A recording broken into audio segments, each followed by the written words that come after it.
नमस्कार दर्शक बंधु और छात्र छात्री वृंद मु इंदिरा गांधी जातीय मुक्त विश्वविद्यालय स्वयं प्रभा चैनल को आपण मान समस्त को स्वागत जनाऊँगी। आमे स्तरीकरण संक्रांत रे आलोचना आरंभ करथिले। गत आम आलोचना मानकरे आमे स्तरीकरण कौन तापर स्तरीकरण प्रकार भेद एवं आमे स्तरीकरण विभिन्न सिद्धांत संक्रांत रे आलोचना आरंभ करिछि। आमे ए संक्रांत रे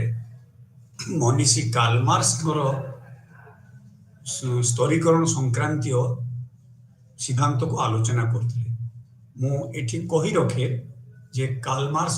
सामाजिक स्तरीकरण ताकर मुख्य विषय वस्तु एवं तार मुख्यतः से श्रेणी विभक्तिकरण माध्यम स्तरीकरण को दर्शाई मतरे सबु समाज रे दुईटी श्रेणी रही था। केवल आदिम समाज जेतेबेले केवल फूड गैदरिंग हंटिंग अर्थात फलमूल आहरण और शिकार से समय कौन श्रेणी व्यवस्था नथिला। सेठी केवल निजर शक्ति बा निजर कौन से समान पुरोहित पूजक वर्ग व्यक्तिगत भाव किसी सम्मान पाई। तापर आम आसी श्रेणी रो सृष्टि केमती होता है एवं किभली भाव में फोर्सेस ऑफ प्रोडक्शन और रिलेशनशिप ऑफ प्रोडक्शन उत्पादन बल और उत्पादन सहित लोक मान संपर्क यही दुईटा को भित्ति करी श्रेणी रो सृष्टि होता है। एवं श्रेणी से दुई प्रकार दर्शाई। गोटे श्रेणी होची जो माने केवल गोटे वर्गरे जन्म नहीं अर्थात श्रमिक अर्थ अथवा पुंजीपति परिवार रे जन्म होइथिले बोली से माने सेही श्रेणी रो बोली धरा जाए। किंतु सेही जेतेबेले क्लास फॉर इटसेल्फ एटा को हमें कहूचे सेतरे श्रेणी सचेतनता न थाए। केवल से माने निजे निजे श्रेणी बोली धरा जाए थाए। किंतु निज पाई श्रेणी केतेबेले हिता है क्लास फॉर इटसेल्फ जेतेबेले श्रेणी रो सदस्य मानक मध्यरे सचेतनता श्रेणी सचेतनता सृष्टि हुए। अर्थात आमे श्रमिक श्रेणी आमे निष्पेषित आम धन संपत्ति को अप्रोप्रिएट करूचंती धनिक श्रेणी बा पुंजीपति श्रेणी एवं उद्भूत परिश्रम आम जो तक अतिरिक्त मूल्य आम लाभांश सेटा को से माने नहीं जाउछंती। तेणु यही समय गोटे क्लास पोलाराइजेशन दुईटी श्रेणी रे विभक्त होइतांती एवं यही श्रेणी सचेतनता क्रमे क्रमे श्रेणी संघर्ष आड़ को गति करि थाए एवं श्रेणी संघर्ष परे सृष्टि होता आउ गोटे नूतन समाज। एथिपई सबु समाज रे से देखैथिले जे मोड ऑफ प्रोडक्शन अथवा उत्पादन पद्धति रे परिवर्तन घटी थाए। जेतेबेले जनसंख्या रो विस्फोरण जेतेबेले मोड ऑफ प्रोडक्शन रे परिवर्तन एवं सेथिपई संघर्ष और रक्तपात ये सबु गुड़िक कारक मिसिला परे समाज रे परिवर्तन घटी थाए एवं तांको मतरे सबु श्रेणी सबु समाज रे संघर्ष श्रेणी थिला एवं संघर्ष माध्यम रे समाज रे परिवर्तन होइतिला। दास प्रथा बा स्लेवरी फ्यूडालिज्म बा कैपिटलिज्म ये सबुर अंत हेबो श्रेणी संघर्ष। तेणु से तांको मतरे श्रेणी सचेतनता किभली भाव में सृष्टि हुए कहीं सृष्टि प्रथम अवस्था न थाए केवल क्लास फॉर इटसेल्फ होता है। किंतु परवर्ती काल रे जेतेबेले एटा श्रेणी सचेतनता को आसी थाए अर्थात जेतेबेले आर्थिक रिवार्ड अर्थात जेतक आर्थिक उपार्जन होता है तार समस्त साधन बा सबु उत्पादन समस्त फल को जेतेबेले एमाने नहीं जाई थांती पुंजीपति श्रेणी से समय देखा जाए जे प्रथम कथा इकोनॉमिक रिसोर्सेस रो डिस्ट्रीब्यूशन को नहीं जेतेबेले गोटे विरोधाभास बा विवादीय परिस्थिति उपजी थाए सेतिबेले श्रेणी सचेतनता सृष्टि हुए। द्वितीय होउची जेतेबेले सेमानक मध्यरे अति सहजरे जोगाजोग स्थापित होई पारे, अर्थात श्रमिक माने कौनसी कौनसी कारण मे भी मौखिक हो बा कौनसी प्रकार अन्य माध्यम रे हो अबा पैम्पलेट पोस्टर बा आजिकली जुगरे सोशल मीडिया हो जेतेबेले से जोगाजोग अति सुरुखुरे सहजरे ही पारे सेतेबेले मध्य श्रेणी सचेतनता सृष्टि हो। तापर देखा जिवो जे जेतेबेले सेमानक मध्यरे गोटे क्लास सॉलिडारिटी अर्थात श्रेणी को नहीं एकता गोटे वर्गर एकता आमे समस्ते श्रमिक बा सेमाने भाबिबे आमे पुंजीपति सेमाने तांको स्वार्थ पे लड़िबे श्रमिक श्रेणी तांको स्वार्थ पे लड़िबे। तो ये जो वी फीलिंग टा बा स्ट्रांग बॉन्ड ऑफ यूनिटी बा गोटे फीलिंग ऑफ सॉलिडारिटी जेते सृष्टि हुए सेतेबेले एटा गोटे ऐतिहासिक परिप्रेक्षी रे देखा देइताए एवं सेटा मध्य श्रेणी सचेतनता आड़कू गति करिताए। तापर देखे जीवो जे जेतेबेले निम्न श्रेणी लोक मानक मध्यरे प्रोफाउंड डिससैटिस्फैक्शन अर्थात अति मात्रा रे सेमानंकर असंतुष्ट बढ़ी चलिबो जे सेमाने क्रमे क्रमे गरीबरू गरीब तर होउथिबे एवं धनी माने धनीरू आहुरी अधिक धन बढ़ी चलथिबे एवं एमानक श्रमर उद्भृत मूल्य को सेमाने नहीं जाउथिबे। सेही समय देखा जिवो जे लोअर क्लास जेतेबेले एक आर्थिक संरचना रे सेमानंकर कौनसी स्थान नथिबो केवल सेमाने एक्सप्लॉइटेड होथिबे अत्याचारित होथिबे मैनेजमेंट रे तांकर कौनसी रोल नथिबो सेही समय रे मध्य सेमानक मध्यरे एकता बढ़िया सहित संघर्ष मनोभाव सृष्टि होता है। तापर देखिबा एथिपाई गोटे राजनैतिक संगठन बा कौनसी प्रकार ट्रेड यूनियन हो बा कौनसी प्रकार संगठन जदि सृष्टि हुए एवं ये आर्थिक असंतोष को नहीं बा आर्थिक शोषण को नहीं सेटा मध्य परवर्ती काल रे श्रेणी सचेतनतार रूप नहीं थाए। तेबे कैपिटलिस्ट माने सब बेले समाज को कंट्रोल करथिले नियंत्रण करथिले समाजर आदर्श समाजर राजनीति समाजर शिक्षा व्यवस्था ये सबू गुड़ा डोमिनेंट क्लास बा प्रभावशाली वर्गर नियंत्रण रे रहितला एवं सेही प्रकार शिक्षा पिलामान को शिक्षा दिया जिवो एवं एमाने मुख्यतः पुंजीपति श्रेणी रो पिला माने तांकर भलो भलो स्कूल ले जोठी अधिका पैसा दे पढ़ी पारे से सुजोग पाई पारे गरीब पिला माने साधारण सरकारी स्कूल ले पढ़ी केवल पुणी श्रमिक हिसाब रे जोग देबा पई सुजोग पाइबे ते सेमानक पई गोटे स्लम डवेलर गोटे बस्ती बासिंदार पिला सी सुजोग पाएनी गोटे अति उच्च कोटीर उच्च धरणर प्राइवेट स्कूल ले पढ़ी करी निजर प्रतिभा विकास पाई। तेणु एही भली भाबरे देखा जाइए जे एमानकर अपॉर्चुनिटी स्ट्रक्चर एमानक पई भिन्न धरण रही थाए। एमाने जो श्रेणीर लोक से माने सेतिकी साधन सेतिकी प्रकार व्यय करी पिला मानक पढ़ाई पारे। तेणु अपॉर्चुनिटी स्ट्रक्चर ता समान नथिला समस्त पई दुई वर्ग पई असमान थिला। तेणु एही सब कारणरू असमानताटा पुणी सामाजिक वैषम्य बा असमानताटा पुणी रिप्रोड्यूस्ड बा पुणी पुनर्स्थापित होई चलथिला सेतरु मुक्ति पाई पारु नथिले। तापर हमें देखिबा जे एही सब परे संघर्ष सबु समाज रे संघर्ष परे परिवर्तन होईछि। तांको मतरे जेतेबेले पुंजीपति समाज कैपिटलिस्ट सिस्टम रो कबर से माने निजे खोली थांती एवं गोटे समय एमाने मैनेज करवा संभव हुए ना एवं श्रेणी संघर्ष सचेतनता को दृढ़तर भाव में बढ़ा लगे पुंजीपति समाज एवं पुंजीपति समाज विलय हो साम्यवादी समाज अर्थात रशिया रे चाइना रे जो भली समाज आसला सेटा प्रतिष्ठा हब बोली सी स्वप्न देखिथिले। तांको जीवन काल रे ता नथिला किंतु तांको मृत्यु परे तांकरी आदर्श को नहीं दुईटी राष्ट्र सेटा को एक्सपेरिमेंट करी अंतत ପ୍ରତିଷ୍ଠା କରିଥିଲେ ସମାଜବାଦୀ ସମାଜ ବା ସାମ୍ୟବାଦ ଆଡ଼କୁ ଗତି କରୁଥିଲା। ତେବେ ମାର୍କ୍ସଙ୍କର ଏହି ମତବାଦକୁ ଅନେକ ଲୋକ ନାପସନ୍ଦ କରିଥିଲେ ବା ସମାଲୋଚନା କରିଥିଲେ। ପ୍ରଥମତଃ ଆମେ ଦେଖିବା ଯେ ମାର୍କ୍ସଙ୍କର ଯୋଉ କହିବା କଥା ଯେ କ୍ଲାସ ରିଲେସନଟା ଯେ ଆପେ ଆପେ ସୃଷ୍ଟି ଗୋଟେ ସଂଘର୍ଷର ମନୋଭାବ ସୃଷ୍ଟି ହେବ, ଏଟା କେବଳ ଆର୍ଥିକ ଦିଗ ବା ଆର୍ଥିକ ବାସ୍ତବତାକୁ ନେଇ ସୃଷ୍ଟି ହେଇଥାଏ।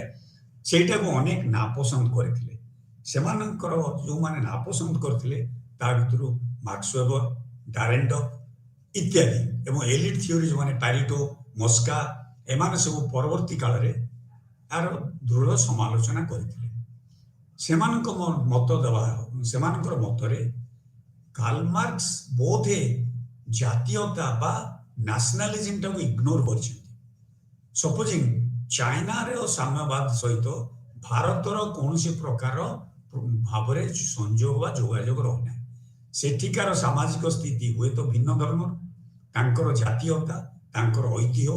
ତାଙ୍କର ଇତିହାସର ପରମ୍ପରା ଭିନ୍ନ ଧରଣ। ତେଣୁ nationalism is also a factor for consciousness. ତେଣୁ ନ୍ୟାସନାଲିଜିମକୁ ବାଦ ଦେଇ ସାରା ବିଶ୍ୱରେ ଯେ ଗୋଟେ ପ୍ରକାର ବର୍ଗ ସୃଷ୍ଟି ହେଇପାରିବ, ଅର୍ଥାତ୍ ଆମେ ଯଦି ଦେଖିବା ପେରୁର ଶ୍ରମିକମାନଙ୍କର ଅବସ୍ଥା ଭାରତୀୟ ଶ୍ରମିକମାନଙ୍କଠୁ ବା ରୁଷିଆର ଶ୍ରମିକମାନଙ୍କଠୁ ଭିନ୍ନ ଥିବ। ତେଣୁ ଏଇ ଯୋଉ ଶ୍ରେଣୀ ସଚେତନତା ଏବଂ ଶ୍ରେଣୀ ସଂଘର୍ଷ ସମ୍ବନ୍ଧରେ ମାର୍କ୍ସ କହିଥିଲେ, ତାହା ଜାତୀୟତା ବା ରାଷ୍ଟ୍ରୀୟ ପାର୍ଥକ୍ୟ ଭିତରେ ନିଶ୍ଚୟ ଭିନ୍ନ ଧରଣର ହୁଏ ଏବଂ ସମାନ ହେବା ସମ୍ଭବ ନୁହେଁ। ଦ୍ୱିତୀୟତଃ ଦେଖାଯାଇଛି ଯେ ମାର୍କ୍ସ ଯେତେବେଳେ ଦେଖିଥିଲେ ତାଙ୍କର ଡିଭିଜନ ଅଫ ଲେବରଟା ସେ ବିଂଶ ଶତାବ୍ଦୀର ସମାଜ ବା ପୁଞ୍ଜିପତି ସମାଜକୁ ଦେଖି ସେ ତାଙ୍କର ରଚନାବଳୀ ପ୍ରସ୍ତୁତ କରିଥିଲେ। ସେତେବେଳେ ଦେଖାଯାଇଥିଲା ଯେ ଶ୍ରମିକମାନେ ଅଧିକାଂଶ ଆଲିନେଟେଡ ବା ସେମାନଙ୍କ ଭିତରେ ବିଚ୍ଛେଦ ଭାବ ବା ସେମାନଙ୍କ ମଧ୍ୟରେ ଅଲଗା ଭାବ ସୃଷ୍ଟି ହେଉଥିଲା। କିନ୍ତୁ ବର୍ତ୍ତମାନ କାଳରେ ସେ ପ୍ରକାର ପରିସ୍ଥିତି ବଦଳି ଯାଇଛି ଏବଂ ଯେତେ ପ୍ରକାରର ୱେଲଫେୟାର ଆକ୍ଟିଭିଟିଜ ନିଆଯାଉଛି ଏବଂ ଯେଭଳି ଭାବରେ ଶ୍ରମିକମାନଙ୍କୁ ବର୍ତ୍ତମାନ ମ୍ୟାନେଜମେଣ୍ଟରେ ମଧ୍ୟ ସ୍ଥାନ ଦିଆଯାଉଛି, ସେମାନଙ୍କ ମଧ୍ୟରୁ କିଛି ତାଙ୍କର ମନୋନୀତ ସଦସ୍ୟମାନେ ମଧ୍ୟ ପରିଚାଳନାରେ ଭାଗ ନେଉଛନ୍ତି ଏବଂ ଯୋଉଭଳି ଭାବରେ ପୁଞ୍ଜିପତି ମାନଙ୍କର ଆଧିପତ୍ୟ ଥିଲା ହ୍ରାସ ପାଉଛି, ରାଦର ଗୋଟେ ଫ୍ୟାକ୍ଟ୍ରି ଭିତରେ ମଧ୍ୟ କିଛିଟା ଡେମୋକ୍ରାଟିକ ଇନଷ୍ଟିଟ୍ୟୁସନ ଗ୍ରୋ କଲାଣି। ତେଣୁ ସେଭଳି ଦେଖିଲେ today's workers R no more alienated as Marx saw in 20th century। ଯୋଉଟା ସେ ଦେଖିଥିଲେ ତାଙ୍କ ସମୟର, ବର୍ତ୍ତମାନ ତା ଭିତରେ ଅନେକ ପରିବର୍ତ୍ତନ ହେଇଛି ଏବଂ ଅନେକ ଗୁଡ଼ାଏ ଯୋଉ ସର୍ଭିସ ଇଣ୍ଡଷ୍ଟ୍ରି ବା ଅନ୍ୟ ସବୁ ଇଣ୍ଡଷ୍ଟ୍ରି ସୋଶାଲ ସିକ୍ୟୁରିଟି ମେଜର ବଢ଼ିଲାଣି। ଅର୍ଥାତ୍ ମ୍ୟାଟର୍ନିଟି ଲିଭ୍ ଦିଆଯାଉଛି ଏବଂ କମ୍ପାନସେଟରୀ ଲିଭ୍ ଦିଆଯାଉଛି ଇତ୍ୟାଦି ଇତ୍ୟାଦି। ତା ଛଡ଼ା ବୋନସ୍ ଦିଆଯାଉଛି। ଏଇ ସବୁ ଯୋଉ ୱେଲଫେୟାର ଆକ୍ଟିଭିଟିଜ ନିଆଯାଉଛି, ଶ୍ରମିକମାନଙ୍କୁ କିଛି ସମୟରେ ଭ୍ରମଣ ପାଇଁ ମଧ୍ୟ ସୁଯୋଗ ଦିଆଯାଉଛି, ସେମାନେ ଏଲଟିସି ଏଲଏଲଟିସିରେ ଅଧିକାରୀ ହେଲେଣି। ଏସବୁ ଦୃଷ୍ଟିରୁ ଯୋଉ ଭାବରେ ମାର୍କ୍ସ ଭାବିଥିଲେ ଏମାନେ ଯୋଉ ଆଲିନେଟେଡ ହେଇ ରହିବେ, ବର୍ତ୍ତମାନ ସେ ପରିସ୍ଥିତି ବଦଳି ଯାଇଛି। ବର୍ତ୍ତମାନ ଫ୍ୟାକ୍ଟ୍ରି ମାନଙ୍କରେ ଅନେକ ପ୍ରକାରର ଡେମୋକ୍ରାଟିକ ସିଷ୍ଟମ ଡେଭଲପ କଲାଣି। ତାପରେ ଆଉ ଗୋଟେ ହଉଛି ମାର୍କ୍ସ ସେ ସମୟରେ ମଧ୍ୟବିତ୍ତ ଶ୍ରେଣୀର ଭୂମିକାଟାକୁ ହୁଏତ ଦେଖି ପାରିନାହାନ୍ତି ସହଜରେ ବା ଇଗ୍ନୋର କରିଛନ୍ତି, ବା ସେ ସମୟରେ ଏତେ ବିଶାଳକାୟ ମଧ୍ୟବିତ୍ତ ଶ୍ରେଣୀ ନଥିଲା। ବର୍ତ୍ତମାନ କାଳରେ ଆମେ ଦେଖିବା ଯେ ଗୋଟେ ନୂଆ ମଧ୍ୟବିତ୍ତ ଶ୍ରେଣୀ ସୃଷ୍ଟି ହେଇଛି, ଯୋଉମାନେ ମ୍ୟାନେଜର, ଯୋଉମାନେ ସୁପରଭାଇଜର, ଯୋଉମାନେ ମ୍ୟାନୁଫ୍ୟାକ୍ଚରିଂ ଇଣ୍ଡଷ୍ଟ୍ରିର ସବୁ ସେମାନେ ଟପ୍ ପୋଜିସନରେ ରହୁଛନ୍ତି ଏବଂ ବର୍ତ୍ତମାନ କାଳରେ ଦେଖାଯାଉଛି କନଜମ୍ପସନ ଆଉ ଲାଇଫଷ୍ଟାଇଲ, ଯୋଉଟାକୁ ମାର୍କ୍ସ ୱେବର ବିଶେଷ ଭାବରେ ଅଧ୍ୟୟନ କରିଛନ୍ତି, ଆମେ ତାର ଆଜି ଆଲୋଚନା କରିବା। ତେଣୁ ଗୋଟେ ଶ୍ରେଣୀରେ ଗୋଟେ ପ୍ରକାରର ଲାଇଫଷ୍ଟାଇଲ बट गोटे प्रकार कंजम्पशन पैटर्न नहीं। आमे देखिबा बैंक क्लर्क एवं सरकारी क्लर्क मध्य पार्थक्य रोची बा गोटे आईटी सेक्टर रो थिबा इंजीनियर एवं आम सरकारी इंजीनियर लाइफस्टाइल समान नुहे, कंजम्पशन पैटर्न समान नुहे। से माने फॉरेन टूर रे जाई परछुंती, से माने तांकर अवसर विनोदन अनेक सुजोग रही, से माननकु गाड़ी पाई अलाउंस मिलुची इत्यादि इत्यादि। से जो प्रिविलेजेस पाती आमे देखा गले सरकारी कल बा अन्य से सब अनुष्ठान मान ए सुविधा ना। तेणु वर्तमान देखा गले गोटे श्रेणी मध्य तार कंजम्पशन पैटर्न एवं तार स्टेटस एटा नहीं डिसाइड होची। तेणु केवल जे आर्थिक वास्तवता को लेकर श्रेणी सृष्टि ताहा ठीक नुहे, जोटा कार्ल मार्क्स से समय समाज को अध्ययन करी कहिथिले। तापरे हमें देखिबा जे लाइफस्टाइल कंजम्पशन पैटर्न इत्यादि बेसिस रे जणे व्यक्तिर सोशल स्टेटस ता केमती भिन्न होची गोटे श्रेणी रे सेटा मध्य मार्क्स वेबर दर्शाइछन्ति। अर्थात सबु पुंजीपति मानकर लाइफस्टाइल समान नुहे। किछि लोक केवल पैसा एक्युमुलेट करती, आउ किछि लोक अवसर विनोदन बा सांग मानकु खुएबा, होटेल क्लब विदेश जीवा एभली रे जो खर्च करती डेफिनेटली से मानकर प्रस्थितिटा लोक मानक सम्मुख रे अति उच्च भाव रे स्वीकृत होता है। किंतु जणे प्रचुर पैसा रखी केवल धोती पिंधि आचार बड़ी बा कौन से प्रकार समय गोटाए केवल टंका रखे से मानकर सामाजिक प्रस्थिति समान नुहे। तापरे आउ गोटे जिनस होची जे वर्किंग क्लास जोटा को आमे कहूचे एटा गोटे होमोजेनस बा एक समजातीय वर्ग नुहे। ता भितर रहले skilled worker, non skilled worker, semi skilled worker, manual worker इत्यादि। तेणु एभली देखा गले जोटा को कार्ल मार्क्स कहते गोटे श्रेणी बा श्रेणी पोलाराइजेशन ध्रुवीकरण हम, गोटे श्रेणी पुंजीपति, गोटे श्रेणी होचंती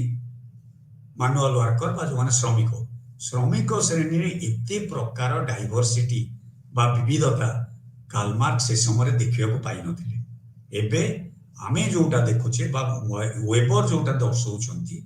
जे तांको भितरे समस्ते मैनुअल लेबर नुहंती, सेथरे इलेक्ट्रिशियन अछंती, प्लम्बर अछंती, किछि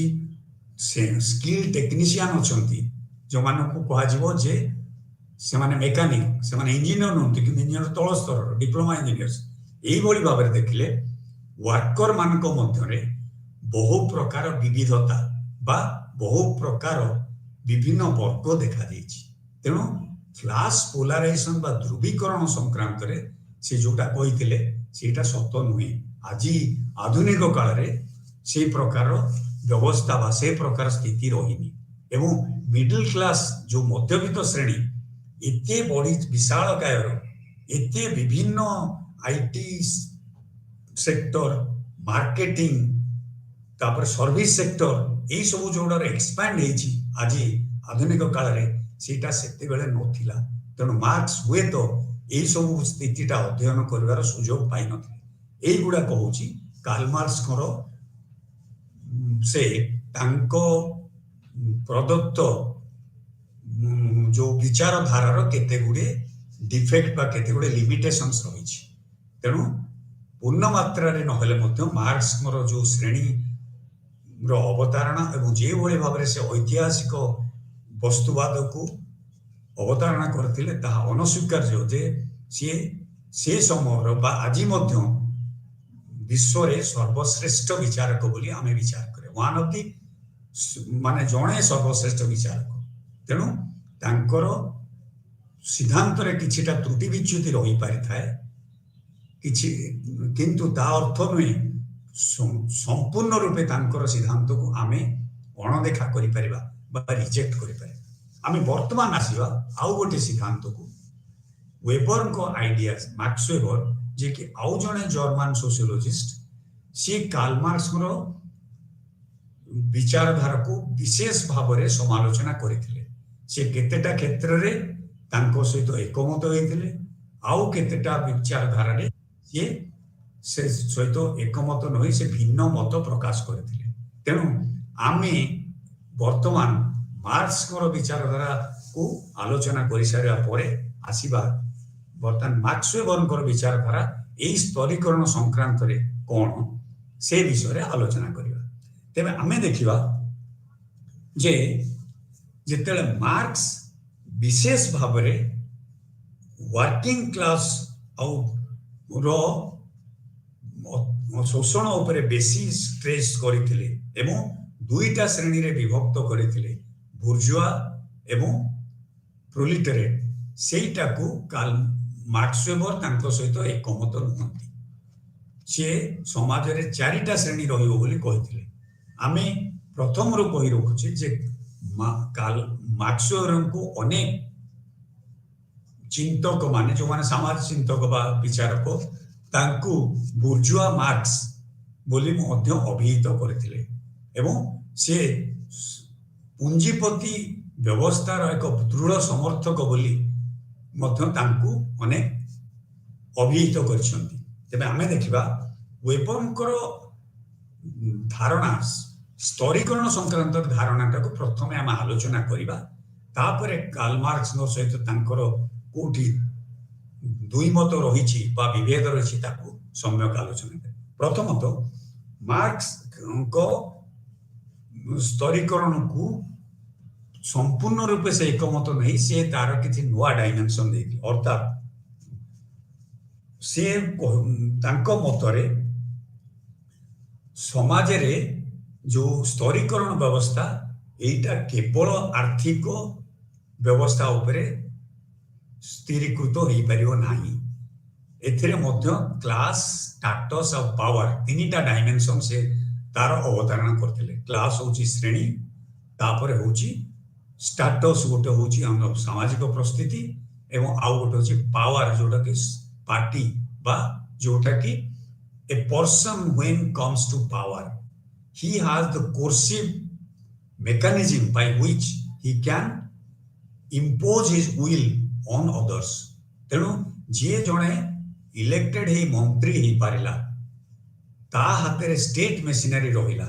राष्ट्र जो मेसिनरी पुलिस फोर्स आर्मी इत्यादि। तेणु कौनसी ना कौनसी समय जदि सामाजिक स्थिरता अफेक्टेड होची से माने भाविबे से माने एई पुलिस फोर्स पारामिलिटरी फोर्स बा मिलिटरी फोर्स को व्यवहार करि परिबे सामाजिक स्थिरता रक्षा करिया। तेणु सामाजिक विशृंखल मुक्ति पाई ए माने कोर्सिव पावर यूज करिवार लेजिटिमेसी अर्थात विधिबद्ध भाव में स्वीकृति पाई थांती। तेणु ये गोटे टाइम तेणु क्लास स्टेटस और पावर ए संक्रांत रे जो जिनसटा को वेबर कार्ल मार्क्स कहितले केवल इकोनॉमिक कैटेगरी से सेटा को प्रॉपर्टी ओनरशिप और नॉन ओनरशिप रो बेसिस रे ही निर्धारित करथिले। अर्थात दळे लोक संपत्तिर अधिकारी आउ दळे लोकंक पाखरे संपत्ति नाही से माने सर्वहरा ए दुईटा श्रेणी बोली से कहिथिले एवं केवल से माने निजर परिश्रम को बिकी मजूरी हासिल करी चलंती। तांको श्रम ही तांकर पुंजी जो दिन से श्रम दान करि परिबेनी से माने हुए तो से मजूरी पाइबे नहीं। तेबे एटा थिला मार्क्स रो आइडिया एवं पुंजीपति श्रेणी पाखरे जो समस्त मीन्स ऑफ प्रोडक्शन उत्पादन रो समस्त साधन गुड़ाकर अधिकार से माने थिले अर्थात अधिकारी लैंड लेबर कैपिटल लैंड तांकर कैपिटल पुंजी से माने निवेश करथिले एवं लेबर पावर को से किनी नउथिले से मानकु मजूरी देई से मानको कारखाना रे नियोजित करिवार शक्ति तांकर थिला कारण तांको पाखरे धन संपत्ति थिला। तेणु किंतु वेबर एठी कहिबा को आसिले जे क्लास केवल आर्थिक व्यवस्था उपरे स्थिरीकृत होई परियो नाही बा बेस करे नाही। एथरे क्लास एंड लाइफ चांसेस दीटा जिंस को से एठी अवधारणा कले। तांको मतरे जे लाइफ चांसेस अर्थात जीवन रो जो शैली बा जीवन सपोजिंग जीवन धारण जो शैली बा साधन ସେଇଟା ସମସ୍ତଙ୍କର ସମାନ ନୁହେଁ। ଅର୍ଥାତ୍ ମୁଁ ବୁଝେଇ ଦଉଛି, ଗୋଟେ ୱାର୍କିଂ କ୍ଲାସ୍ ଲଙ୍ଗ୍ ଡୋରର ପିଲା ତାର ଲାଇଫ୍ ଚାନ୍ସେସ୍ ଜନ୍ମ ହେଇଛି ଗୋଟେ ୱାର୍କିଂ କ୍ଲାସ୍ରେ, ସେ ଗୋଟେ କୁଡ଼ିଆରେ ରହୁଛି, ସେ ଗୋଟେ ଛୋଟ ପ୍ରାଇମେରୀ ସ୍କୁଲ ସରକାରୀ ସ୍କୁଲରେ ପଢୁଛି, ଯୋଉଠି ହୁଏତ ଶିକ୍ଷକ ନଥିବେ ବା କଳାପାଠ ନଥିବ। ସେଠି କମ୍ପିଟ୍ କରିବା ପାଇଁ ତା ସାଙ୍ଗରେ ସେମିତି କେବଳ ତାରି ବସ୍ତି ବାସିନ୍ଦା ପିଲାଙ୍କ ସହିତ ସେ ପଢିଲା। କିନ୍ତୁ ଟାଟା ବିରଳା ଯୋଉମାନେ ସମ୍ପତ୍ତିର ଅଧିକାରୀ ସେମାନଙ୍କ ପିଲାମାନେ ଜନ୍ମ ହେଇଛନ୍ତି ରୂପା ଚାମଚା କାମୁଡ଼ିକି, born with a silver spoon in their mouth। ଅର୍ଥାତ୍ ସେମାନେ ସବୁଠୁ ଭଲ ପବ୍ଲିକ ସ୍କୁଲରେ ପଢିପାରିବେ, ଦରକାର ପଡେ ବିଦେଶରେ ମଧ୍ୟ ପଢିବେ, ସବୁଠୁ ଯୋଉଟା ଅତି ମାତ୍ରାରେ ଲାଭକାରୀ ସେଇ ଶିକ୍ଷା ସେମାନେ ଲାଭ କରିବେ। ଅର୍ଥାତ୍ ଇଞ୍ଜିନିୟରିଂ, ମେଡିକାଲ, ମ୍ୟାନେଜମେଣ୍ଟ ଇତ୍ୟାଦି ସେମାନେ ପଢିବାକୁ ସକ୍ଷମ ହେଇପାରିବେ, ତାଙ୍କ ପାଖେ ପଇସା ଅଛି, ତାଙ୍କ ବାପା ମାନେ ଖର୍ଚ୍ଚ କରିପାରିବେ ଏବଂ ତାଙ୍କୁ ଶିକ୍ଷା ପାଇଁ ଯେତେ ପ୍ରକାର ବହିପତ୍ରଠୁ ଆରମ୍ଭ କରି ଲାବୋରେଟୋରୀଠୁ ଆରମ୍ଭ କରି ଯେତେ ଖର୍ଚ୍ଚ ଏମାନେ କରିପାରିବେ, ଟ୍ୟୁସନର ବନ୍ଦୋବସ୍ତ କରିପାରିବେ। ତେଣୁ ଏଇଠି ଦେଖାଯାଉଛି ଯେ ଲାଇଫ୍ ଚାନ୍ସେସ୍, ଜୀବନର ଯୋଉ ଶୈଳୀ ବା ଜୀବନ ଧାରଣର ଯୋଉ ମାନଦଣ୍ଡ ଏଥିରେ ଫରକ ରହୁଛି। ଗୋଟେ ବସ୍ତି ବାସିନ୍ଦା ବା ଗୋଟେ ୱାର୍କିଂ କ୍ଲାସର ପିଲା ତାର ଲାଇଫ୍ ଚାନ୍ସେସ୍ ସମ୍ପୂର୍ଣ୍ଣ ରୂପେ ଗୋଟେ ଧନୀ ପୁଞ୍ଜିପତି ଶ୍ରେଣୀ ବା ଟାଟା ବିର୍ଲା ଅଦାନୀ ଅମ୍ବାନୀଙ୍କ ପିଲାମାନଙ୍କଠୁ ସମ୍ପୂର୍ଣ୍ଣ ରୂପେ ଭିନ୍ନ। ତେଣୁ ଏମାନେ ଜୀବନରେ ସ୍ୱପ୍ନ ଦେଖିବେ, ତାଙ୍କ ବାପା ଶ୍ରମିକ ଥିଲେ, ସେମାନେ ସେଇ ମାର୍କେଟରେ ସେମାନେ କେବଳ ଶ୍ରମିକ ହବାର ସ୍ୱପ୍ନ ଦେଖିପାରିବେ। ସିଏ ଭାବିପାରିବେନି ଯେ ଆମେରିକାରେ ଯାଇ ମୁଁ ଗୋଟେ ଇଞ୍ଜିନିୟର ହେବି ବା ମୁଁ ଗୋଟେ ଡାକ୍ତର ହେଇ ଗୋଟେ ବଡ ବିଦେଶୀ ପ୍ରାଇଭେଟ ହସ୍ପିଟାଲକୁ ହେଡ୍ କରିବି। ଏ ସ୍ୱପ୍ନ ସେ କେବଳ ରୁଟିର ସ୍ୱପ୍ନ ଦେଖିପାରିବେ, ଖାଇବା ପେଟ ପୂରିବା ପାଇଁ ସ୍ୱପ୍ନ ଦେଖିବେ। ସେମାନେ ଏତେ ବଡ ବଡ ସ୍ୱପ୍ନ ବା ଚନ୍ଦ୍ରଯାନ ଯିବାର ସ୍ୱପ୍ନ ଦେଖିପାରିବେ ନାହିଁ, ତାଙ୍କ ସ୍ୱପ୍ନଟା ମଧ୍ୟ ସୀମିତ।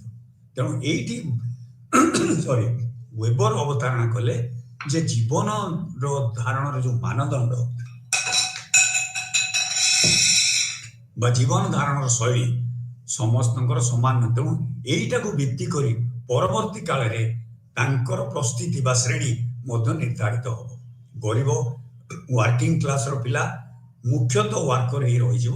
ଏବଂ ଏମାନେ ସବୁବେଳେ ଉପର ସ୍ତରରେ ରହିପାରିବେ ଏଠି। ତେଣୁ ଏବଂ କିଛି ଲୋକ ଯଦି ଲାଇଫ୍ ଚାନ୍ସେସ୍ ତାଙ୍କର ଉପରକୁ ଆସିପାରିଲା, ୱାର୍କିଂ କ୍ଲାସ ବ୍ୟାକଗ୍ରାଉଣ୍ଡରେ ମଧ୍ୟ କିଛି ପିଲା ଯଦି ଅପର ମିଡିଲ କ୍ଲାସକୁ ମଧ୍ୟ ଆସିପାରନ୍ତି ନିଜର ଅଧ୍ୟୟନ ବଳରେ, ସେଗୁଡା କେବଳ ବିରଳ। ସେଟା ସାଧାରଣ ଭାବରେ ଦେଖିଲେ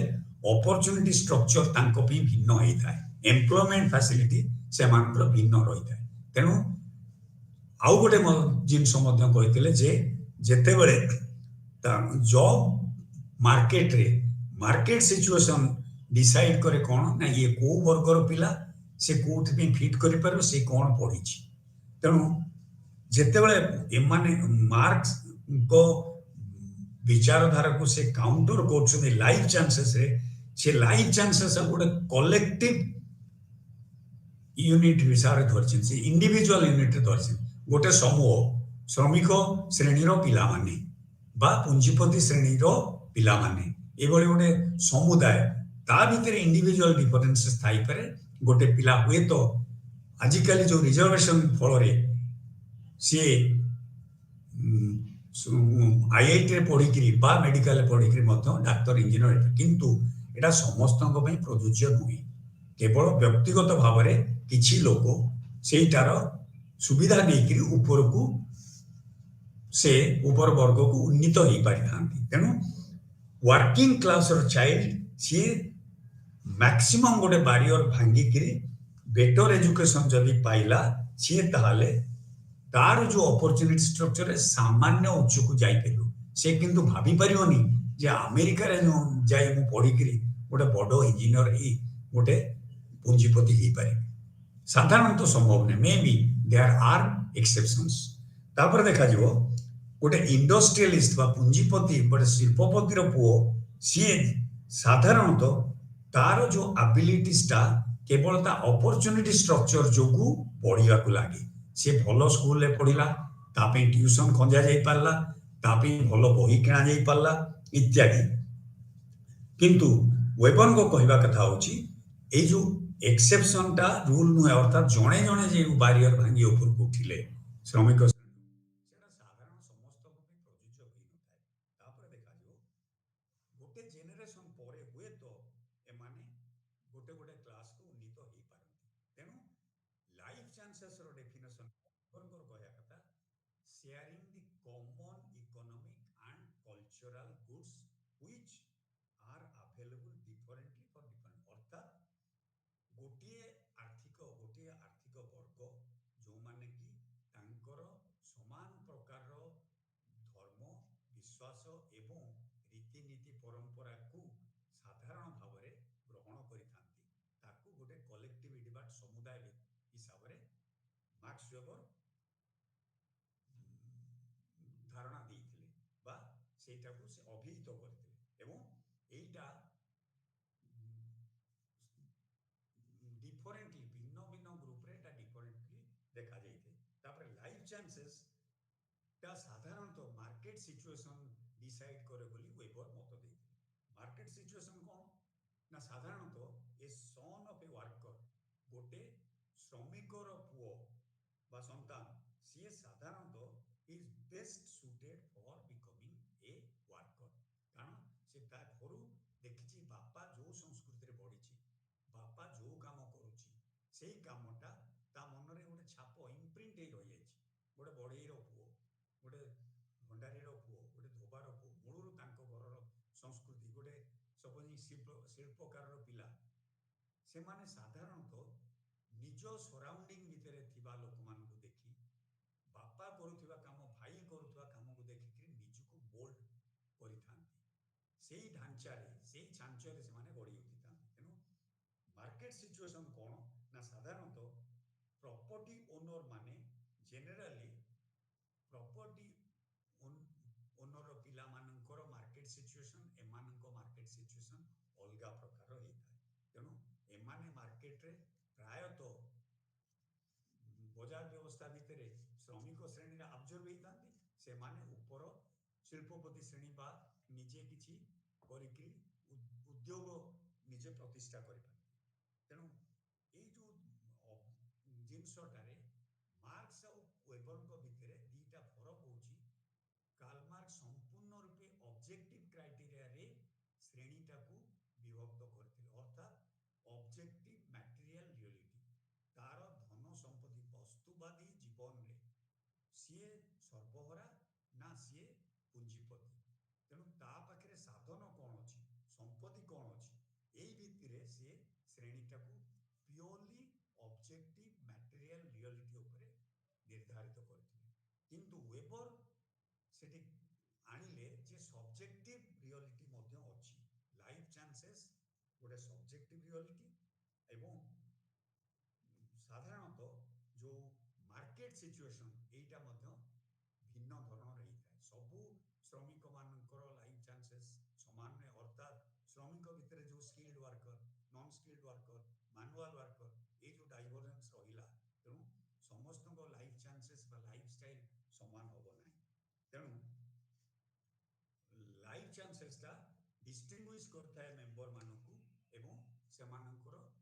समाजर संचलन व्यवस्था को तापर देखिबा जे किभଳି भाबरे मार्केट सिचुएशन ऑफ लाइफ चांसेसटा सब्जेक्टिव क्राइटेरिया हिसाब रे मार्क्स वेबर चिन्हित करछन्ती तापर आमे देखिबा जे वेबर चारिटा श्रेणी रो अवधारणा करथिले से चारिटा श्रेणी कोन वेबर मुख्यतः कार्ल मार्क्स कर श्रेणी विभाजन रो दुईटी वर्ग भाव रे चिन्हित करथिले ताकू विरोध करछन्ती सेथि सहित से एकमत होई नांती वेबर को मतरे चारोटी श्रेणी सबु समाज रे प्रायतः देखा जी प्रथम श्रेणी होची फोर क्लासेस भितर गोटे जो कैपिटलिस्ट सोसाइटी रे चारिटा श्रेणी कोन कोन ना गोटे अपर क्लास उच्च श्रेणी बा उच्च वर्ग से माने किए ना जो मानक पाखरे उत्पादन को नियंत्रण करिवार ଶକ୍ତି ରହିଛି, ଉତ୍ପାଦନର ସାଧନ ଏବଂ ତାଙ୍କ ପାଖରେ ଏତେ ମାତ୍ରାରେ ବ୍ୟକ୍ତିଗତ ସମ୍ପତ୍ତି ରହିଛି, ସେ କାରଖାନା ଏଷ୍ଟାବ୍ଲିଶ କରିପାରିବେ, ସେ ଶ୍ରମିକମାନଙ୍କୁ ନିଯୁକ୍ତ କରି ପଇସା ଦେଇ ନିଜର ଫ୍ୟାକ୍ଟ୍ରି ପ୍ରଡକ୍ସନ କରିପାରିବେ। ତେଣୁ ଏମାନେ ହେଲେ ବିଶାଳ ସମ୍ପତ୍ତିର ଅଧିକାରୀ, ଏମାନଙ୍କୁ କ୍ୟାପିଟାଲିଷ୍ଟ ବା ବୁର୍ଜୁଆ କୁହାଯାଏ, ଯୋଉଟା ମାର୍କ୍ସ କହିଥିଲେ। ସେ ଶ୍ରେଣୀ ରହିଛି, ରହିବ, ୱେବର ସେଥି ସହିତ ଦୁଇ ମତ ହେଇନାହାନ୍ତି। ଆଉ ଦ୍ୱିତୀୟ ଶ୍ରେଣୀ ଯୋଉଟା ୱେବର କହିଲେ, ଯୋଉଟା ମାର୍କ୍ସ ଦେଖିବାକୁ ପାଇନଥିଲେ, ଯେ ହ୍ୱାଇଟ୍ କଲର ୱାର୍କର୍ସ, ଧଳା ପୋଷାକ ପରିହିତ ବୃତ୍ତି ପାରଦର୍ଶିତା ଲାଭ କରୁଥିବା ଗୋଷ୍ଠୀ। କୌଣସି ବୃତ୍ତିରେ ସେମାନେ କିଏ କିଏ ନା managers, administrators like IAS officer, professionals etcetera, ଯୋଉମାନେ କି ଉଚ୍ଚ ବୃତ୍ତି ସମ୍ପନ୍ନ ବୈଜ୍ଞାନିକ বা ସରକାରୀ ଦପ୍ତରରେ ଥିବା ସରକାରୀ ଡାକ୍ତରଖାନାର ଡାକ୍ତର, ଇଞ୍ଜିନିୟର ଇତ୍ୟାଦି ଉଚ୍ଚ ବୃତ୍ତି ସମ୍ପନ୍ନ, ଉଚ୍ଚ ପାରଦର୍ଶିତା ସମ୍ପନ୍ନ ଗୋଟିଏ ଗୋଷ୍ଠୀ। ତାପରେ ତୃତୀୟ ଶ୍ରେଣୀ ସେ କହିଲେ, ଏମାନଙ୍କୁ ସାଧାରଣତଃ ପେଟି ବୁର୍ଜୁଆ ମଧ୍ୟ କୁହାଯାଇପାରେ। ତେଣୁ ତୃତୀୟ ବର୍ଗଟା ସେ ଦେଖିଥିଲେ ଯେ ଯୋଉମାନେ କି ସେଲ୍ଫ ଏମ୍ପ୍ଲଏଡ, ନିଜେ ଗୋଟିଏ ଗୋଟେ ଇଣ୍ଡଷ୍ଟ୍ରି বা ନିଜେ ଗୋଟିଏ ଗୋଟେ ସପୋଜିଂ ଯୋଉମାନେ ସେଲ୍ଫ ଏମ୍ପ୍ଲଏଡ, ସେମାନେ ହଉଛନ୍ତି ଡାକ୍ତର, ଲୟର, କିଛି ଲୟର ନିଜର ଚେମ୍ବର ପ୍ରତିଷ୍ଠା କରି ଯୋଉମାନେ ଓକିଲାତି ପ୍ରାକ୍ଟିସ କରୁଛନ୍ତି, বা ଗୋଟେ ପ୍ରାଇଭେଟ ଡାକ୍ତର ଯେ ନିଜର କ୍ଲିନିକ ଖୋଲି ପ୍ରାକ୍ଟିସ କରୁଛି, ଏମାନେ ରହିଲେ ତୃତୀୟ ବର୍ଗରେ ସେଲ୍ଫ ଏମ୍ପ୍ଲଏଡ। ଏମାନେ ଅତି ଉଚ୍ଚ ବୃତ୍ତି ସମ୍ପନ୍ନ ନ ହେଇପାରନ୍ତି, ଅତି ବା ହ୍ୱାଇଟ୍ କଲର ୱାର୍କର ନୁହନ୍ତି, କିନ୍ତୁ ନିଜେ ନିଜର ବ୍ୟବସାୟ ପ୍ରତିଷ୍ଠାନ ସୃଷ୍ଟି କରି ଚଳୁଛନ୍ତି। ତାପରେ ସେ କହୁଥିଲେ ଚତୁର୍ଥ ଶ୍ରେଣୀଟା ହଉଛି ମାନୁଆଲ ୱାର୍କର୍ସ, ଯୋଉମାନେ ନିଜର ପରିଶ୍ରମ ବା ନିଜର ଶ୍ରମକୁ ବିନିଯୋଗ କରି ବା ବିକ୍ରି କରି ଚଳନ୍ତି, କୌଣସି କାରଖାନାରେ ଶ୍ରମଦାନ କରି ବା ନିଯୁକ୍ତି ଲାଭ କରି ସେମାନେ एक्चुअली ତାଙ୍କର ମଜୁରୀ ପ୍ରାପ୍ତ କରି ଜୀବିକା ନିର୍ବାହ କରନ୍ତି। ତେଣୁ ଏଇ ଚାରିଟା ଶ୍ରେଣୀ ରହିବେ ବୋଲି ୱେବର କହିଥିଲେ। ଏବଂ ୱାର୍କିଂ କ୍ଲାସ ଯୋଉଟା, ସେଥିରେ ୱେଜ ଲେବର ରହିଲେ ସାଧାରଣତଃ, ଏବଂ ଏଇ ଯୋଉ କ୍ଲାସ ଫର୍ମେସନ ଆଉ କ୍ଲାସ ପୋଲାରାଇଜେସନଟାକୁ ମାର୍କ୍ସ ଆଉ ୱେବର ଭିନ୍ନ ଭିନ୍ନ ଭାବରେ ଦେଖିଛନ୍ତି। ଏଇଟା ମାର୍କ୍ସଙ୍କର ଶ୍ରେଣୀ ଧ୍ରୁବୀକରଣ ବା ଶ୍ରେଣୀ ବାବଦ ଯୋଉ ଦୁଇଟି କ୍ଲାସ ର ଅବତାରଣା ସେ କରିଥିଲେ, ଟୁ କ୍ଲାसेस, ସେଇଟା ସହିତ ୱେବର ଏକମତ ନହୋଇ ତା ପ୍ରତିବଦଳରେ ସେ ଚାରୋଟି ଶ୍ରେଣୀର ସାଧାରଣତଃ ଅବତାରଣା କରିଛନ୍ତି, ଯୋଉଟା କି ଉଚ୍ଚ ଶ୍ରେଣୀ, ଉଚ୍ଚ ମଧ୍ୟବିତ୍ତ ଶ୍ରେଣୀ, ତାପରେ ନିମ୍ନ ମଧ୍ୟବିତ୍ତ ଶ୍ରେଣୀ ବା ପେଟି ବୁର୍ଜୁଆ, ତାପରେ ମାନୁଆଲ ୱାର୍କର ବା ଯୋଉମାନେ ଶ୍ରମିକ ବା ଦିନ ମଜୁରିଆ ବା ଯୋଉମାନେ ଜମିରେ ମଧ୍ୟ ଭାଗ ଚାଷୀ ହିସାବରେ ବା କୃଷି ଶ୍ରମିକ ହିସାବରେ କାମ କରନ୍ତି। এই ଚାରିଟା ଶ୍ରେଣୀର ୱେବର ଅବତାରଣା କରିଥିଲେ ଓ ଏ ସଂକ୍ରାନ୍ତରେ ତାଙ୍କର କାଲମାର୍କ୍ସଙ୍କଠୁ ଭିନ୍ନ ମତଭେଦ ଥିଲା। ତାପରେ ଆଉ ଗୋଟେ ଜିନିଷ ଅବତାରଣା କରିଥିଲେ ୱେବର, ଯୋଉଟା କି ଷ୍ଟାଟସ, ଯୋଉଟା କି ତାଙ୍କ କହିବା ଅନୁସାରେ ମାର୍କ୍ସ ଏଇଟାକୁ ଦେଖିପାରି ନାହାନ୍ତି। ଷ୍ଟାଟସ ବା ପ୍ରସ୍ଥିତି ସମାଜରେ ମଧ୍ୟ ସ୍ତରୀକରଣର ଗୋଟେ ବ୍ୟବସ୍ଥା ହିସାବରେ କାମ କରିଥାଏ। କିଭଳି ନା ଆମେ ଦେଖିବା ଯେ କ୍ଲାସ କନସିୟସନେସଟା ଡିଫର କରିବ ଗୋଟେ ଶ୍ରେଣୀ ଭିତରେ ମଧ୍ୟ। କେମିତି ସେଇଟା ହଉଛି ନା, ଯଦିଓ ଏଟା ଗୋଟେ ଇମ୍ପୋର୍ଟାଣ୍ଟ ଆସ୍ପେକ୍ଟ ଅଫ କ୍ଲାସ, ଶ୍ରେଣୀର ଇଏ ଗୋଟେ ଅତି ଗୁରୁତ୍ୱପୂର୍ଣ୍ଣ ଧାରଣା ବା ଅବଧାରଣା, କିନ୍ତୁ ସେ ଦେଖାଇଛନ୍ତି, ୱେବର ତାଙ୍କୁ ଦେଖେଇଲେ ଯେ ଏଇ ଗୋଟିଏ ଗ୍ରୁପର ସମାନ ପ୍ରକାର କ୍ଲାସ କନସିୟସ ନଥାଇପାରେ ଏବଂ ନେସେସରଲି ଏ ସମସ୍ତେ ଗୋଟିଏ ପ୍ରକାର ଶ୍ରେଣୀ ସଚେତନତା ଧରି ବଞ୍ଚିବେ ନାହିଁ। କିଭଳି ଭାବରେ ସେ ଦେଖେଇଥିଲେ ନା, ଦେଖନ୍ତୁ ୱେବରଙ୍କ କହିବା ଅନୁସାରେ ଗୋଟେ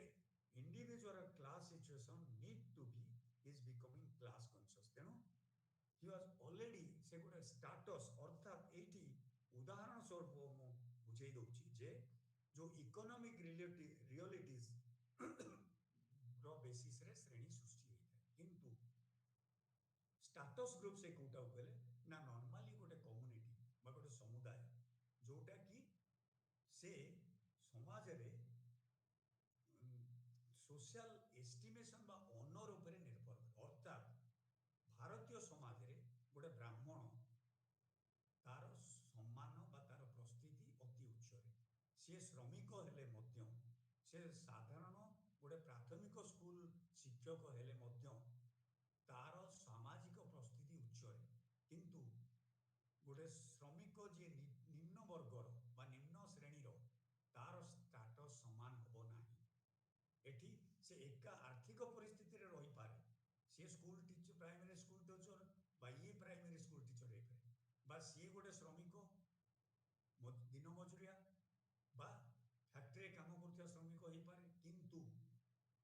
ବ୍ରାହ୍ମଣ ଯୋଉ ଶ୍ରମିକଟି, the worker in the factory who's a Brahmin, ତାର ସ୍କୋପ ରହିଥାଏ ସେ ଉଚ୍ଚ ପ୍ରସ୍ଥିତିରେ ଥିବା ବ୍ରାହ୍ମଣ ମ୍ୟାନେଜର ମାନଙ୍କ ସହିତ ମଧ୍ୟ ଇଣ୍ଟରାକ୍ଟ କରିପାର ବା ଅନ୍ତ ସମ୍ପର୍କ ପ୍ରତିଷ୍ଠା କରିବାର ସୁଯୋଗ ପାଇଥାଏ। କେବେ କେବେ ମଧ୍ୟ ଗୋଟେ ବ୍ରାହ୍ମଣ ଶ୍ରମିକ ଶ୍ରେଣୀର ବ୍ରାହ୍ମଣର ଝିଅକୁ ଉଚ୍ଚ ବ୍ରାହ୍ମଣ ମ୍ୟାନେଜରର ପୁଅ ମଧ୍ୟ ବିବାହ କରିପାରେ। ଏଠି ଆକ୍ଚୁଆଲି କେବଳ ଆର୍ଥିକ ସ୍ଥିତି ନୁହେଁ, ମାତ୍ର ସାମାଜିକ ସମ୍ମାନ, ଯୋଉଟା କି ଏ ଯୋଉ ସୋସିଆଲ ଅନର ଆଉ ପ୍ରେଷ୍ଟିଜ, ଏଇଟା ଷ୍ଟାଟସକୁ ଯୋଉ ଡିସାଇଡ କରୁଛି, ଏଇଟା କେବଳ ଆର୍ଥିକ ସ୍ଥିତିକୁ ନେଇ ନୁହେଁ। ଭାରତୀୟ ସମାଜରେ ବିଶେଷ ଭାବରେ ଆମେ ଦେଖାଯିବା ଜାତିର ପ୍ରସ୍ଥିତି, ଯୋଉଟା ନିମ୍ନ ଜାତିର ଲୋକ ଯେତେ ଉଚ୍ଚରେ ରହିଲେ ମଧ୍ୟ ସେ କିଛି ନା କିଛି ଭେଦଭାବର ଶିକାର ହେଇଥାନ୍ତି। ଏଭଳି ଦେଖାଯାଇଛି ଯେ ସେମାନଙ୍କଠୁ କିଛି ଲୋକ ତାଙ୍କ ସମାନ ବର୍ଗର, ସେମାନେ ପାଣି ଛୁଅନ୍ତି, ପାଣି ଗ୍ରହଣ କରି ପିଅନ୍ତି ନାହିଁ। କିନ୍ତୁ ଗୋଟେ ନିମ୍ନ ପିଅନ ଭାବେ ଚାକିରି କରୁଥିବା ବା ଶ୍ରମିକ ମାନୁଆଲ ୱାର୍କର ହିସାବରେ ଶ୍ରମିକଟେ ମଧ୍ୟ ସିଏ ମ୍ୟାନେଜର ବା ସପୋଜିଂ ଇଞ୍ଜିନିୟର ଯିଏ ଅଛି ଫ୍ୟାକ୍ଟ୍ରିର ଯଦି ବ୍ରାହ୍ମଣ, ତା ସହିତ ଅତି ସରଳ ଏବଂ ସହଜ ଭାବରେ ଅନ୍ତଃସମ୍ପର୍କ ସୃଷ୍ଟି କରିପାରେ। ଏଇଠି ସେ ଦେଖିଛନ୍ତି ଯେ ଶ୍ରେଣୀ ଖାଲି ଆର୍ଥିକ ସ୍ଥିତି ଉପରେ ନିର୍ଭରଶୀଳ ନୁହେଁ। ଏଠି କ୍ଲାସ ଯେମିତି ଦେଖିଲେ ଲାଇଫ ଚାନ୍ସେସ୍ ଆଗରୁ କହିଥିଲେ, ଏଠି ସେ ଷ୍ଟାଟସ ବା ସାମାଜିକ ପରିସ୍ଥିତିକୁ ମଧ୍ୟ ଆଣିଲେ। ବ୍ରାହ୍ମଣ ଗରିବ ହେଇପାରେ, ବ୍ରାହ୍ମଣ ଭିକ୍ଷାର୍ଥୀ ହେଇପାରେ, ବା ବ୍ରାହ୍ମଣ ପଣ୍ଡା ପୁରୋହିତ କରି ଚଳିପାରେ, କିନ୍ତୁ ତାର ସାମାଜିକ ସ୍ଥିତି ସବୁବେଳେ ଉଚ୍ଚରେ। ଜଣେ ନିଜ ଜାତିର ଲୋକ ତାଠୁ ଉଚ୍ଚ ପରିସ୍ଥିତିରେ ଥିଲେ ମଧ୍ୟ ସେ ତାକୁ ସମ୍ମାନ କରିବାକୁ ବାଧ୍ୟ। କାରଣ ଆମର ଯୋଉ ରୀତିନୀତି ପ୍ରଥା ପରମ୍ପରା ଅନୁସାରେ এই প্রস্তুতিটা অনেক মাত্রাରେ ସମାଜରେ ଜାତିର ପ୍ରସ୍ଥିତି ଉପରେ ନିର୍ଭରଶୀଳ। ତାପରେ ଆଉ ଗୋଟେ ଡାଇମେନସନ ଆମେ ୱେବରଙ୍କର ଆସିବା, ସେଟା ହଉଛି ପାୱାର। ପାୱାର ହଉଛି କ୍ଷମତା। କ୍ଷମତା ଯେତେବେଳେ ଲେଜିଟିମାଇଜଡ ହୁଏ, ଅର୍ଥାତ୍ ବିଧିସମ୍ମତ ହୁଏ, ଭୋଟ ପାଇ ଜଣେ ନିର୍ବାଚିତ ହୁଏ, ସେ କ୍ଷମତାର ଅଧିକାରୀ ହୁଏ ଏବଂ ତାକୁ ଜଣେ କର୍ତ୍ତୃପକ୍ଷ ହିସାବରେ ଗଣାଯାଏ। ଅର୍ଥାତ୍ ଜଣେ ମିନିଷ୍ଟର, ଜଣେ ଏମଏଲଏ ବା ଜଣେ ପ୍ରାଇମ ମିନିଷ୍ଟର ଇତ୍ୟାଦି। ତେଣୁ ଏଠି ଦେଖାଯାଉଛି ଗୋଟେ ଗରିବ ଆଦିବାସୀ ସମାଜର ଜଣେ ବ୍ୟକ୍ତି ମଧ୍ୟ ଯଦି ନିର୍ବାଚନ ଦ୍ୱାରା ନିର୍ବାଚିତ ହେଇ କ୍ଷମତା ହାସଲ କଲେ ବା ସିଏ ପ୍ରଭୁତ୍ୱର ଅଧିକାରୀ ହେଲେ, ତାଙ୍କ ପାଖରେ ଏଭଳି ମଧ୍ୟ ଅତି ଉଚ୍ଚ ଜାତିର ଲୋକମାନେ ମଧ୍ୟ ଯାଇ ତାଙ୍କୁ ସମ୍ମାନ କରିବେ। ତେଣୁ କେବଳ ଆର୍ଥିକ ସ୍ଥିତି ନୁହେଁ ବା କେବଳ ସାମାଜିକ ପରିସ୍ଥିତିଟା ନୁହେଁ, ତା ଛଡ଼ା ଆଉ ଗୋଟେ ଡାଇମେନସନର ଅବତାରଣା କରିଥିଲେ, ସେଇଟା ହଉଛି ପାୱାର। ପାୱାର ସେ କହିଥିଲେ କଣ ନା, ଏଟା ଗୋଟେ ମଧ୍ୟ clearly linked with group characteristics. ଏଟାର ସାମୁଦାୟିକ ଲକ୍ଷଣ, ବ୍ୟକ୍ତିଗତ ସାଧାରଣତଃ ହେଇନଥାଏ। ଏଇ ଯୋଉ ରାଙ୍କିଙ୍ଗଟା ଡିସାଇଡ କରିଥାଏ କେମିତି ନା, ଇଟ୍ ଅଲୱେଜ ପସିବଲ ଯେତେବେଳେ ଗୋଟେ ଗ୍ରୁପ ଗୋଟେ ହାୟର ଷ୍ଟାଟସକୁ ଯାଉଛି ବା ଏନ୍ଜୟଜ ଗ୍ରେଟର ୱେଲ୍ଥ, ହି ସମଟାଇମ୍ସ ବେଳେ ବେଳେ ଅତି ସମ୍ପତ୍ତି ବା ଧନବାନ ବ୍ୟକ୍ତି ମଧ୍ୟ କିଛିଟା କ୍ଷମତାର ଅଧିକାରୀ ହୋଇଥାଏ। ଅର୍ଥାତ୍ ତା ପାଖରେ ଚାକିରି କରୁଥିବା ଶ୍ରମିକ ବା ତା ଜମିରେ ଚାଷ କରୁଥିବା ଚାଷୀ, ତାଙ୍କ ଉପରେ ନିଶ୍ଚୟ ଏହାର କ୍ଷମତା ରହିଛି। ସେ ଗୋଟେ ମଧ୍ୟ କ୍ଷମତାର ଅଧିକାରୀ ଧନ ସମ୍ପତ୍ତି ଯୋଗୁଁ ସେ ହେଇପାରେ, ଯୋଉଟା କି ୱେବର ମନା କରୁନାହାନ୍ତି। କିନ୍ତୁ ତା ବାଦେ ସେ ଆଉ ଗୋଟେ କଥା କହିଲେ ଯେ ଯେତେବେଳେ ଜଣେ ନିର୍ବାଚିତ ପ୍ରତିନିଧି ବା ମନ୍ତ୍ରୀ ହେଉଛନ୍ତି ତାଙ୍କ ପାଖରେ କୋର୍ସିଭ ପାୱାର ରହିଲା, ସେ ମଧ୍ୟ କୋଉ ପରିସ୍ଥିତି ସେ ଧନୀ ହେଇପାରେ, ଗରିବ ହେଇପାରେ, ସେ ନିମ୍ନ ମଧ୍ୟବିତ୍ତ ବର୍ଗର ହେଇପାରେ ବା ଆଦିବାସୀ ହରିଜନ ହେଇପାରେ, କିନ୍ତୁ ଥରେ ନିର୍ବାଚିତ ହେଲା ପରେ ବିଧିସମ୍ମତ ଭାବରେ ସିଏ ପ୍ରଭୁତ୍ୱର ଅଧିକାରୀ, ତାଙ୍କ ପାଖରେ ଯଥେଷ୍ଟ କ୍ଷମତା ରହିଲା ଏବଂ ସିଏ ଦରକାର ପଡ଼ିଲେ ଯୋଉ ରାଷ୍ଟ୍ରର machinery state power state authority state machinery use କରିପାରିବେ, অর্থাৎ পুলিশ ପାରାମିଲିଟାରୀ ଫୋର୍ସେସ୍ বা ଦରକାର ପଡ଼ିଲେ ମିଲିଟାରୀ ଫୋର୍ସ ୟୁଜ କରି ସିଏ ଅସ୍ଥିରତାକୁ ବନ୍ଦ କରିପାରିବେ ବା କୌଣସି ଆନ୍ଦୋଳନକୁ ଚାପି ଦେଇପାରିବେ ବା ଗୁଳିକାଣ୍ଡ ଇତ୍ୟାଦି ମଧ୍ୟ ସେ ଆଦେଶ ଦେଇପାରିବେ। ତେଣୁ ଏଇଠି ମାର୍କ୍ସର ମତକୁ ଏ ବିରୋଧ କରି କହିଲେ class status and power, power is another dimension जोटा कि डिस्क्रिमिनेट करिथाए लोकों को बा लोकमानक मध्यरे गोटे स्तर विभिन्न स्तर सृष्टि करता है। से आधुनिक समाज अवधारणा करी आमे एठी देखि परिबा जे भारतीय परिप्रेक्षी रे रिजर्वेशन व्यवस्था जो प्रोटेक्टिव डिस्क्रिमिनेशन अर्थात जो माने पछुआ वर्गर सदस्य आदिवासी हरिजन अथवा जो माने अन्यान्य पछुआ वर्गर सेमानक पई जो प्रकार सुविधा सुजोग सरकार सृष्टि करछन्ती स्वाधीनता परे आम प्रगतिशील सरकार सेमानंकु निम्न स्तर रु उठेबा पाई, कारण शह शह वर्ष हजार हजार वर्ष धरी सेमाने निष्पेषित और दलित होई रहिथिले, तांकु उठेबा को हेले तांको वर्गर लोक मानकु किछि मात्रा रे एही प्रकार संरक्षण व्यवस्था द्वारा जदि आमे तांकर आर्थिक स्थिति सामाजिक स्थिति ऊपर को आनी परिबा ताले सेमाने जाई कम्युनिटी लीडर रे से आउ 10 जन को बा आउ 20 जन को से निम्न स्तर रो ऊपर को आनी परिबे। तेनु एही संक्रांत रे आमे उदाहरण देई परिबा जे पावर टा किभଳି भाबरे गरीब बा आदिवासी हरिजन लोक मानक पाख मध्य आसी परिबो एवं एटा केवल मार्क्सर प्रदत्त धन संपत्ति उपरे निर्भरशील नुहे, यह पॉलिटिकल पार्टी बा मैनिपुलेटिंग पॉलिटिकल पावर कौन सी राजनीतिक दल रे जोग देई जेतेले निर्वाचित होबो से मध्य क्षमताशाली हेई परिबो एवं से मध्य समाजर उच्च प्रस्थितिर अधिकारी होबो। तेणु सामाजिक स्तरीकरण रो ये मध्य गोटे विभाग अर्थात जो तीनोटी जिनस से कहले जे गोटे होची क्लास सेटा मार्क्स सहित से एकमत होइतिले किंतु कॉन्शियसनेस नै से भिन्न मत से लाइफ चांसेस टा को एठी आनिथिले। द्वितीय हला स्टेटस जोटा प्रस्थिति जोटा कि ब्राह्मण बा अन्य को जेतले अफ्रिकन समाज रे हमें देखिथिले गोरा कला रंगभेद गोरा मानकु सामाजिक प्रस्थिति दृष्टि उच्च रे रखा जाइथिला। तेणु एभली भाव स्टेटस रो अवतारणा करथिले। तापरे पावर जोटी क्षमता से राजनीतिक क्षमताटा एवं लेजिटमेट पावर ता द्वारा किभली तल वर्गर लोक माने मध्य उच्च प्रस्थितिर अधिकारी हेई पारिबे सेटा को देखैछन्ती। तेणु आमे ए संक्रांत रे देखिबा जे मार्क्स को वेबर को सहित बा वेबर और मार्क्स को सहित आमे जदि देखुछे किछिटा सामंजस्य रहिछि तांको विचारधारा, अर्थात श्रेणी संपर्क रे वेबर मना करिना जोठी जे धन एवं संपत्ति गोटे आधार हेई परिबो नाही, से यस धन संपत्ति जोगु मध्य से तार चाष जमी रे बा तार फैक्ट्री रे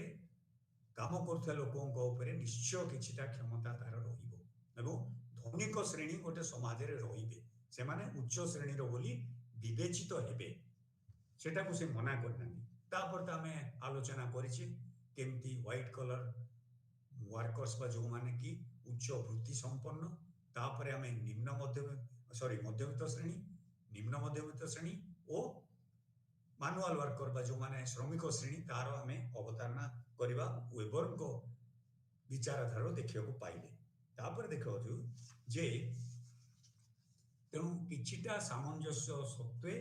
किछिटा पार्थक्य मध्य देखिया को पाइले जे वेबर मार्क्स श्रेणी रो मतवादटा को ग्रहण करिसंती। जे धन संपत्ति को नहीं गोटे श्रेणी सृष्टि हो पार गोटे श्रमिक श्रेणी किंतु जो मात्रा दुई प्रकार श्रेणी ध्रुवीकरण वेबर सेटा को विरोध करते जे केवल दुईटा श्रेणी नुहे समाज रे जो विवर्तनवाद प्रक्रिया रे आज जदि एकविंश शताब्दी देखा जोटा कार्ल मार्क्स से समय समाज को नहीं प्राक औद्योगिक औद्योगिक समाज प्रथम अवस्था को नहीं जो श्रेणी अवधारणा करते आज ता भितर अनेक फरक देखा तेणु यही दृष्टि से मतभेद रही किंतु श्रेणी जे धन संपत्ति को नहीं सृष्टि हुए पारे ताकू टोटाली नेग्लेक्ट करना टोटाली रिजेक्ट करना किंतु से अन्य केते गुडे वीकनेसेस जोटा थिला मार्क्स थ्योरी रे जो मात्रा रे से मध्यवित्त श्रेणी को देखा पाई नथिले बा से समय एते बड़ विशाल धरणर एते विविधतार से विविध काम करुवा लोक मान से वर्ग देखा पाई नथिले आईटी इंडस्ट्री गोटे देखा गले से समय नथिला बा आज जो आईटी वर्कर्स बा जो कॉल सेंटर जो माने काम करछंती बा जो बड़ी भाव में आम देखा जे जड़े डेलीवरी बॉय जो कि नहीं जोमाटो इत्यादि दौची तेणु विभिन्न से समस्त प्रस्थिति गोटे मानुआल वर्कर प्रस्थिति सहित सामान नुहे तेणु यही भाव में समाजर विवर्तनवाद सहित केते गुडे नूतन श्रेणी सृष्टि हम जोटा कि वेबर देखा पाई जोड़ा मार्क्स से समय ये श्रेणी गुड़ा देखा पाई नथिले तेणु ए संक्रांत रे वेबर और मार्क्स मुख्यतः केते गुडे तांकर समानता सहित केते गुडे विरोध बा केते गुडे विचारधारार विरोध मध्य रहितला या परे आमे देखिबा जे आमे प्रकारज्यवादी सिद्धांत कोन एवं आमे दुईटी मुख्य सिद्धांत को वर्तमान सुधा आलोचना करि पारिले गोटे होची कार्ल मार्क्स कर विचारधारा श्रेणी संक्रांत रे एवं कार्ल मार्क्स कर स्तरीकरण सामाजिक स्तरीकरण रो आधार एवं तार विस्तार एवं तार वर्णना आमे प्रांजल भाव में आलोचना कले तापर हमें मार्क्स वेबर आउ जने महान दार्शनिक एवं समाज तत्वविद तांकर धारणा मध्य सामाजिक स्तरीकरण संक्रांत रे विशेष आलोचना कले अर्थात जो क्लास स्टेटस पार्टी एवं चारोटी श्रेणी समाज रे रहिबे ए संक्रांत रे आमे विस्तृत आलोचना करिले वर्तमान आसीबा आउ गोटी गुरुत्वपूर्ण विचारधारा बा सिद्धांत जोटा कि प्रकारज्यवादी बा फंक्शनलिस्ट थियोरिस्ट माने प्रदान करिसंती मेजर फंक्शन जो को माने प्रमुख प्रकारज्यवादी चिंतक बा विचारक बा विचारधारा प्रदान करिसंती से माने हेले मुख्यतः टालकट पार्सन्स तापरे Kingsley Davis and Wilbert E Moore Parson कर छात्र थिले डेविस और मूर तेणु आमे जेतेबेले प्रकारज्यवादी सिद्धांत को आसीबा सर्वप्रथमे कार्ल मार्क्स सिद्धांत सहित प्रकारज्यवाद सिद्धांतर कौन पार्थक्य अछि ताको आलोचना करिबा एवं विशेष करी वेबर देइतिबा मतवाद तो ये कि बळीबार विभिन्न तार मध्य आमे सभा शेष आलोचना करिया वर्तमान प्रथमे आमे प्रकारज्यवादी चिंतक मानकर विचारधारा संक्रांत रे आग आलोचना करिबा जे सर्वप्रथमे होचंती जे होचंती टालकट पार्सन एवं प्रकारज्यवादी चिंताधारार मेन कंपोनेंट बा मुख्य आधार हैला जे समाज गोटे सिस्टम बा गोटे व्यवस्था एवं यही व्यवस्थाटा से माने गोटे ऑर्गेनिकली डेवलप बोली प्राय देखे अर्थात किभली भाव में से देखते फंक्शनलिस्ट मानकर मत है सोसाइटी हूँ गोटे ऑर्गेनिज्म गोटे जीव भली जेमती जीवर विभिन्न अंग रही हाथ आखि कान नाक किडनी हार्ट इत्यादि सेमती समाजर मध्य विभिन्न अंग रही अर्थात राजनीति अर्थनीति शिक्षा व्यवस्था एवं अन्यान्य विभिन्न जोड़ा आसूची तापरे धर्म इत्यादि रीतिनीति प्रथा परंपरा ये सबू तेणु एमाने प्रकार्यवादी मानकर कहवा कथा जे प्रत्येक अंग जोड़ा जीवन रही मनुष्यर रही भिन्न भिन्न कार्य रही अर्थात आखिर काम हूँ देखा पाकस्थली काम हूँ खाद्य हजम करवा हाथर काम हूँ काम करवा बा सपोजिंग आम देखा हार्ट किडनी ये समस्त भिन्न भिन्न कार्य रही किंतु ये समस्ते परस्पर उपर निर्भरशील केही कहा बिना बंची पारिबे ना जदि हार्टर फंक्शन शेष हो गला अकामी हो गला ताहले किडनी मध्य आस्ते आस्ते नष्ट हो बा जदि किडनी मध्य नष्ट होला से मध्य समग्र शरीर को प्रभावित कर तेणु केते गुड़े अंग अति आवश्यक जहाँ बिना बंची पारिबनी आउ केते गुड़े सपोजिंग गोटे हाथ रहिले मध्य मनीष बंची पार गोटे आखि रहिले मध्य चली पार किंतु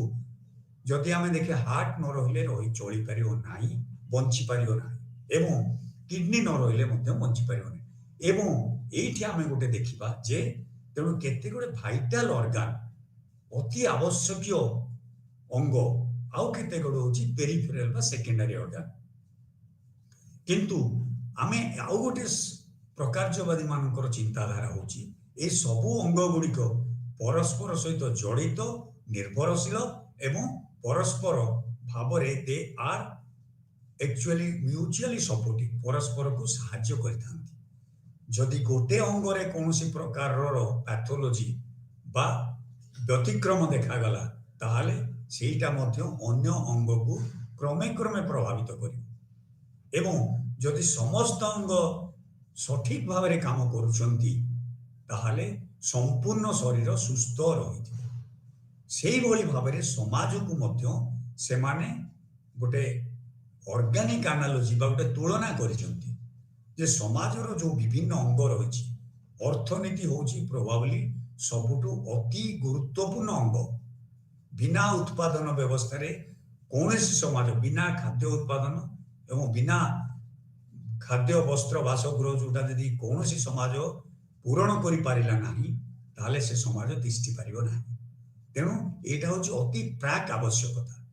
या बिना समाज संभव नुहे तेणु गोटे है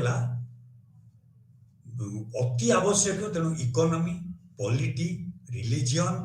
एजुकेशन ए भितर इकोनॉमीटा जमती हार्टा किडनी गुड़ा अति आवश्यक अंग सेमती इकोनॉमी पॉलिटी एजुकेशन प्रोबेबली अति आवश्यक अंग कौन सी राष्ट्र रे जदि राजनैतिक स्थिरता न आसे ताहा मध्य अर्थनैतिक व्यवस्था को धूलिसात करदब से भाव में जदि उचित शिक्षा व्यवस्था जदि गोटे समाज रे विकसित हो न पारिला ताहले सेटा मध्य भविष्यत रे हमर अर्थनीति एवं राजनीति को निश्चित भाव में क्षतिग्रस्त कर तेणु यही तीनटा जाक तापर ट्रांसपोर्ट कम्युनिकेशन रही गमनागमन व्यवस्था रेल बस उड़ाजाहाज इत्यादि एगुड़िक जदि सुचारू रूपे काम न करेंगे तेबे मध्य समाज रे अव्यवस्था देखा केवल उत्पादन नुहे तार वितरण मध्य ठीक रूपे हवा आवश्यक एवं एगुड़िकर वितरण पाई